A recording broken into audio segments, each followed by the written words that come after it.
세계에서 가장 처음 영어를 가르치기 시작한 국가로 잘 알려져 있고, 여러 어학연수 국가 중 가장 오래되고 역사가 깊은 어학연수 기관들이 몰려있는 국가는 바로 영국이에요.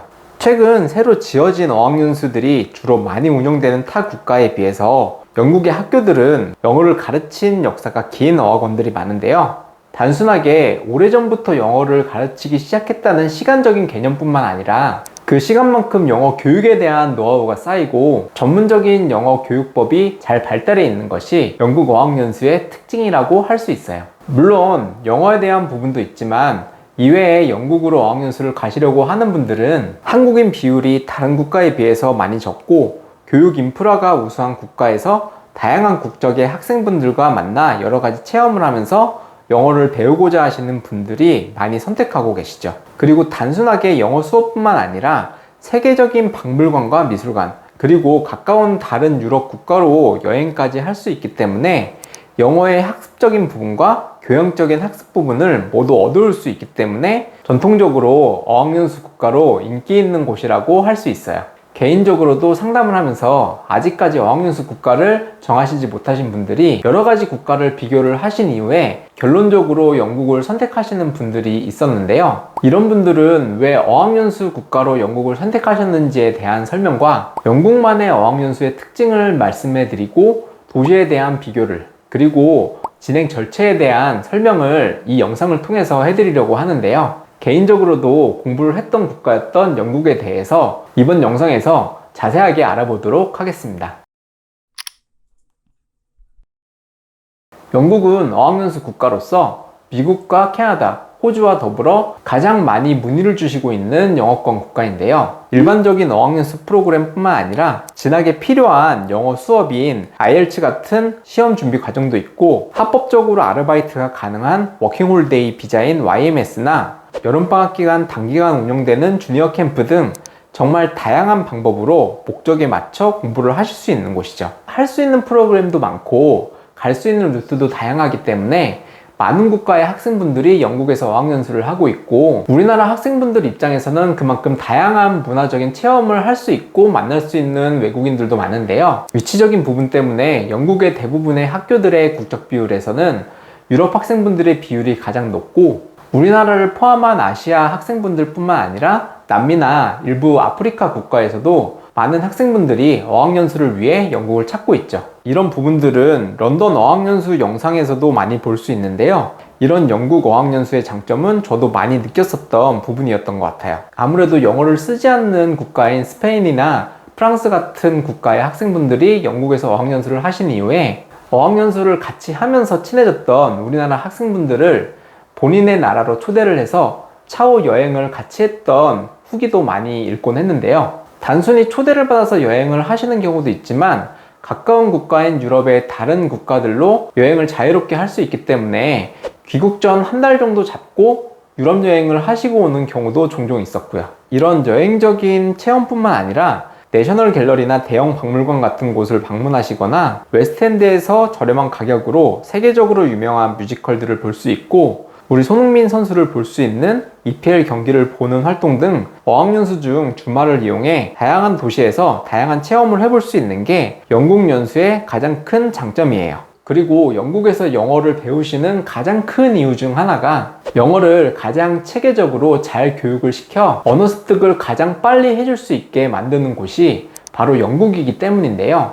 영국의 영어 교육법이 우수하다고 볼 수 있는 한 예로 옥스포드에서 편찬한 교재를 다른 국가의 어학연수 기관에서 사용하고 있을 뿐만 아니라 영국에서 영어를 가르치는 교수법은 타 국가에서 배워가고 있을 정도로 영국은 영어의 교육법에 있어서는 세계에서 가장 높은 수준이라고 평가를 받고 있어요. 물론 실제로 교육학에 대한 부분에서는 세계적으로 높은 랭킹의 대학이 영국의 대학이기도 하고요. 다만 영국의 어학연수에 대해서 설명드리면서 항상 말씀드리는 영국 어학연수의 아쉬운 부분이 있는데 바로 기후적인 부분이에요. 영국의 날씨는 우리나라와 사계절이 비슷하지만 전체적으로는 안개가 많이 끼고 비도 자주 내리는 것이 영국의 전형적인 특징이죠. 비가 많이 올 때는 일주일에 4-5번은 올 정도로 소량으로 많이 내리는데, 그래서인지 우산을 안 쓰고 그냥 사람들이 후드를 쓰고 다니는 모습을 자주 볼 수 있을 정도죠. 그냥 사람들이 영국의 변덕적인 날씨를 포기할 정도라고 할까요? 아무튼 이런 기후적인 부분 때문에 어학연수를 하시는 많은 분들이 가끔 있는 날씨 좋은 날을 놓치지 않으시고 보통 야외로 피크닉을 나간다고 많은 후기들에서 확인하실 수 있어요. 영국의 어학연수 도시들은 크게 4가지로 구분을 해서 말씀드리고 있는데요. 가장 대표적인 도시로는 영국의 대표 도시라고도 할 수 있는 런던으로 유럽에서 가장 큰 도시 중 한 곳이기도 하고 가장 볼거리, 즐길거리가 많고 어학연수 학교도 가장 많이 몰려있는 곳이에요. 다양한 국적의 학생들과 교류하면서 방과 후 체험을 할 수 있는 액티비티가 다양하고 영국 내에서도 압도적으로 많은 학생분들이 몰려있는 곳이 런던이라는 것이 장점이지만 비용적으로 숙식비가 가장 많이 드는 곳이기도 하고 학비도 가장 비싼 곳이 런던이에요. 만약 런던처럼 활동적인 부분보다는 학습적인 부분을 중요하게 하시는 분이라면 대학 도시라고 할 수 있는 옥스포드나 캠브리지로 많이 안내를 해드리고 있어요. 한 도시가 큰 대학의 캠퍼스라고 할 수 있는 전형적인 대학 도시인 옥스포드, 캠브리지 두 지역은 젊은 학생분들의 비율이 높고 런던과도 1시간 이내로 가깝기 때문에 주중에는 학구적인 분위기에서 공부에 집중을 하고 주말을 이용해서 런던이나 다른 지역으로 가시기에도 부담이 되지 않는 도시가 바로 옥스포드, 캠브리지라고 할 수 있어요. 상대적으로 대중교통비가 많이 드는 런던에 비해서 자전거를 이용해 다니기가 편하고 도시의 크기가 크지 않기 때문에 교통비도 크게 들지 않고 생활비도 런던에 비해서 상대적으로 조금 저렴한 것도 특징이에요. 그리고 만약 가장 우선순위 하시는 것이 어학연수의 비용이라고 한다면 생활비나 학비적인 부분을 가장 우선순위에 두고 영국의 어학연수를 알아보신다면 영국의 소도시들이 많이 몰려있는 영국의 남부 지역을 추천드릴 것 같아요. 런던 지역이나 대학 도시와는 다르게 노인분들이 노후를 보내면서 홈스테이, 즉 하숙을 하는 곳이 많이 있는 곳이고 어학연수 기관들도 어느 정도 있는 곳이 많아서 조용한 영국의 마을 같은 분위기에서 매우 저렴하게 어학연수가 가능하죠. 다만 해안가에 있는 도시의 경우엔 여름철만 유럽 학생분들이 단기간 머물고 가는 경우가 많다는 점은 어느 정도 생각하시고 일정을 세우시는 것이 좋고 조금은 할 수 있는 액티비티가 제한적인 것도 고려하셔야 하는 지역이에요.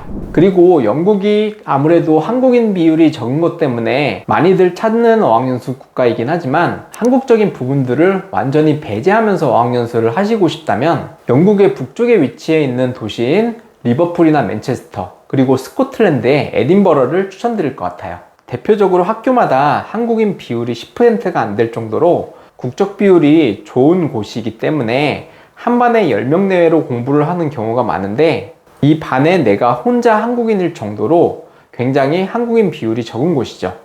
이런 도시들은 소도시의 마을 같은 느낌은 아니기 때문에 영국의 남부 지역처럼 할 수 있는 것이 제한적이진 않고 정말 영국에서 생활적으로 개척하면서 공부를 하시고자 하는 분들은 영국의 북부 지역도 어학연수를 고려해 보셔도 좋을 것 같습니다.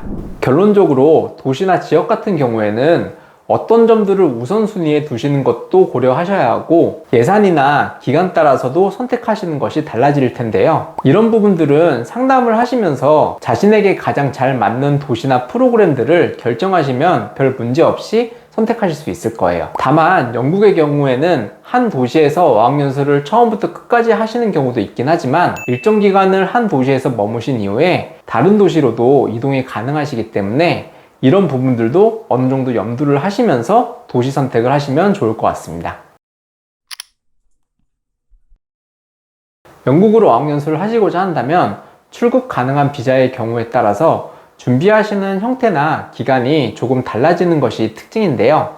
6개월 미만 어학연수를 가실 경우엔 별도의 비자 발급 절차 없이 여권과 어학연수 기관에 입학허 가서 그리고 왕복 항공권만 있다면 자유롭게 입국이 가능하지만 11개월 미만 6개월 이상 어학연수를 하실 때는 한국에서 출국 준비를 하실 때 영국에서 지정한 병원에서 신체 검사도 하시고 직접 비자 신청 또한 하러 가셔야 하죠. 이외에 진학을 위한 프로그램 같이 특수한 프로그램의 경우도 마찬가지로 비자 신청을 하시고 워킹홀리데이인 YMS의 경우엔 별도로 신청 방법이 달라지기도 해요. 이 때문에 어학연수를 준비하실 때 어떤 목적으로 가시고 출국 시기를 잡고 언제부터 준비를 하실지는 한번 생각해 보시면서 어학연수를 준비하시는 것이 중요하죠. 이렇게 기간이 결정이 되시고 비자 타입까지 결정을 하신 이후에는 목표하시는 출국일을 위해서 준비하셔야 될 것들이 조금 달라지는데요. 만약 장기간 어학연수를 가시고자 해서 신체검사를 받으셔야 한다면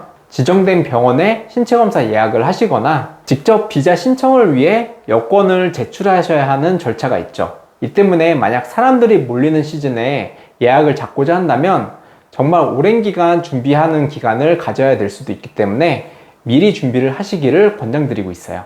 그리고 특히 비자 신청서를 작성하셔야 되는 경우나 비자 접수를 위한 예약 같은 경우 혼자 준비를 하시기가 쉽지 않기 때문에 꼭 영국으로 어학연수 진행 절차를 잘 알고 있는 전문가를 통해서 진행하시기를 권장드리고 있습니다.